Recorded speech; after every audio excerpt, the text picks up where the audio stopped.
ay doon sapagkat yun ay nakasaad sa banal na Quran. So bakit natin sinasabing tayo ang karapat-dapat na matawag na Kristiyano kung ang kahulugan ni Kristo kami, kapatid kami mga Muslim? So nagpapatunay kung ano ang tinatawag na Kristyanismo, kung ang Kristyanismo sa kapakahulugan ni Reverend Armando Duca ay yung mga taong sumusunod kay Kristo, ay may pagmamalaki natin. Siguro tayo na talaga ang tunay na Kristiyano. Kung pagdating sa ganung kahulugan. Ngunit kung pagdating naman sa mga kababayan natin ito, katulad ni Reverend Armando Duca, ng kanyang paniniwala na pinakapaksa namin ngayon, namatay, pagkapako ni Kristo sa krus at muling pagkabuhay.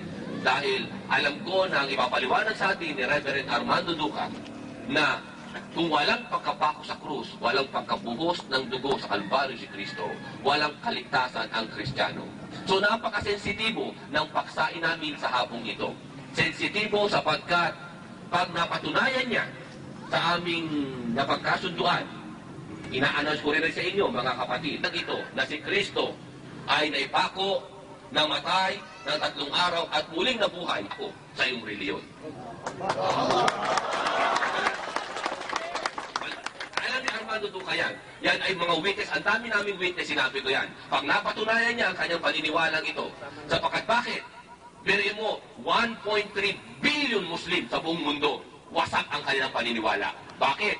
Sapagkat iisang aklat sa loob ng 1,500 taon na ang nakararaan, ang kaisa-isang aklat na walang pagkakamali, walang pagkukulang kahit isang letra, kaisa-isang aklat na nagsabing si Kristo kailanman ay hindi na ipako sa krus, namatay ng 3 araw at muling nabuhay. Kaisa-isang aklat. Kung sasabihin ni Reverend Duca hindi katotohanan yan, iwasak na ang banal na Quran. Wala na. Wasak na ang paniniwala ng mga kalang ito na ako'y yayakap sa kanyang reliyon. Ewan ko kayo mga kapatid. Sasama ko lang. Bilang garantiya, Reverend Duca, patunayan mo lamang yan sapagkat ikaw ang positive. Kami ang negative. Kaya nagulat ako, yung request mo, kami ang tatayo. Ngayon, ilelegang ko lang sa iyo kung ano ang aming paniniwala. Sinabi ko sa iyo, ang aming paniniwala ay negative. Si Kristo ay hindi na ipako, namatay na 3 araw at muling nabuhay. Pagkaraan ng 3 araw. Hindi kami naniniwala dyan sapagkat ang aming sandigan ng aming paniniwala, sino pa ba ang titibay pa sa aming pinaka-ebidensya? Ang banal na Quran. Sino pa ba ang titibay pa na witness namin? Kundi ang purong salita ng Diyos na walang pagkakamali. See? Yan ang aming pinakamatibay na witness. Ang aming matibay na saksi, ang patotoo, ang banal na Quran. Kung mapapatunayan mo na mali ang binabagay sa banal na Quran, wasak na ang aming paniniwala, kapatid na Reverend Duca. See? Sapagkat binabagay dito sa aming banal na Quran, nating gamitin ang Arabic, sapagkat para madali na tayong kulang ang oras sa aming discussion. Sabi sa banal na Quran, sa chapter 39 o kabanata 39, ganito po ang pagkakatagalog. Si Allah ang lumikha ng lahat ng bagay. Siya ang lumikha ng sangkatauhan. At siya ang wakil. Ano ibig sabihin ng wakil? Ang tagapagpaganap ng lahat ng mga bagay na nangyayari sa kanyang mga nilikha. In other words, itong aming pinakamatibay na basihan. Na sabi ng dakilang tagapaglikha sa banal na Quran, no po, sapagkat naniniwala kami na sa banal na Quran sinabi na si Kristo, sinabi ni Allah, hindi na ipako si Isa o si Jesus Christ sa krus. Hindi siya napatay ng mga Hudyo, naniniwala kami rito. Ito ang pinakamatibay naming saksi, kapatid na Reverend Duca, ang aming banal na Quran. At tulad na sinabi ko sa iyo, wala kaming haka-haka sa aming paniniwala, wala kaming sariling kuro-kuro o sariling opinyon. Kundi ang aming paniniwala ay lagi lamang nakabatay sa aklat na ito, ang huling tipan. Sapagkat naniniwala kami, sapagkat binabanggit din sa aming banal na Quran, na merong lumang tipan, may bagong tipan, at merong huling tipan. At ang huling tipan na aming paniniwalaan, na siya na lamang ang natitirang aklat na nasasabi ng katotohanan at walang distortion, walang pagkakamali, walang iba kundi ang banal na Quran. Binanggit sa banal na Quran na siya ang pinaniniwalaan ng mahigit na 1 bilyong Muslim sa buong mundo. Ang bawat isa sa amin ay naniniwala na si Kristo ay hindi naipako sa krus, namatay na 3 araw at muling nabuhay. Sapagkat malinaw na binabanggit sa aming banal na Quran, direktang-direkta sa Surah An-Nisa o kaya chapter 4 ng aming banal na Quran, na mababasa ang ganito. Sa Tagalog na lang tayo. Sinabi nila ng mga Hudyo na may pagmamayabang, pinatay namin si Kristo, Jesus, anak ni Maria, ang apostol ng Diyos o ang propeta ng Diyos. Datapwat siya ay hindi nila napatay o naipako man sa krus.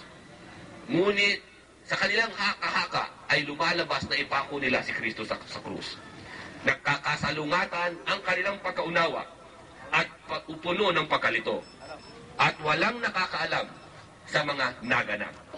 At ang naniniwala dito ay sumasang-ayon na walang kabuluhang pag-akala sapagkat sa katotohanan, si Jesus ay di nila napatay. Yun po ang binabanggit sa aming banal na Quran, patungkol sa dakilang propetang ito. Uulitin ko sa iyo, mahal namin si Jesucristo, nangigit pa sa aming buhay, pinasusumikapan namin na matupad ang kanyang mga aral, ang kanyang mga turo, ang kanyang mga pamamaraan ng pamumuhay.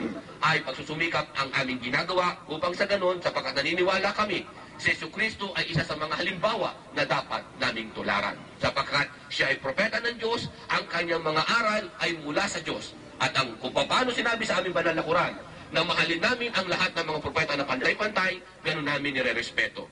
Inilalagay lamang namin siya sa dapat niyang kalagyan. Sinabi sa banal na Quran na siyang pinakapaksa natin na si Kristo ay hindi naipako sa krus, kaya naniniwala nga kami, si Kristo ay hindi naipako sa krus, namatay ng 3 araw at muling nabuhay pakaraan ng 3 araw. Yun po ang aming paniniwala. Ngayon, tinitiyak ko kapatid na Reverend Armando Duca, tiyak na hindi mo paniniwalaan ang banal na Quran. Tiyak yan, sapagkat ang paniniwala mo, ang salita ng Diyos ay ang tinatawag na Biblia. So, mangyayari yan, kinakailangan pumikap ako ng isa man lang talata, siguro para mapagsimulan namin. Yeah. Kung sinabi ba ni Kristo, ang mga paniniwala ninyo yan, na si Kristo ay hindi naipako sa krus. Meron bang lumabas sa bibig ni Kristo na siya ay hindi naipako sa krus? Ano ba ang talata ninyo sa Biblia? Biblia ko kaya na nagsasabing si Kristo ay hindi naipako sa krus? Bakit yan ang paniniwala nyo? Meron bang nakalagay sa Biblia? Meron po. Ito po ang binabanggit sa Mateo 12, talatang 38 hanggang 21. Ito po ang aming paniniwala tungkol sa kalagayan ng ating paksain ngayon. Kung si Kristo ba'y naipako sa krus, ang witness namin mismo ay si Kristo. Anong nangyari dyan sa pagkakataon? Ang mga eskriba'y nagtanong sa kanya. Sabi ng mga eskriba, Guro, magpakita ka ng tanda sa amin. Isang tanda. Ano bang gusto mangyari ng mga eskriba at ng mga pariseo? Na si Kristo ay magpababa ng apoy sa langit. Hatiin ang dagat. Yan ang gusto nilang mangyari. Magpakita si Kristo ng mga tanda.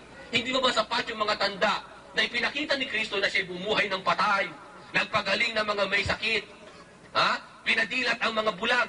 Hindi ba tanda yun? Ngunit ang mga eskriba at mga pariseyo'y naghahanap pa rin ng tanda. Anong tanda? Tanda ng kanyang pagiging propeta.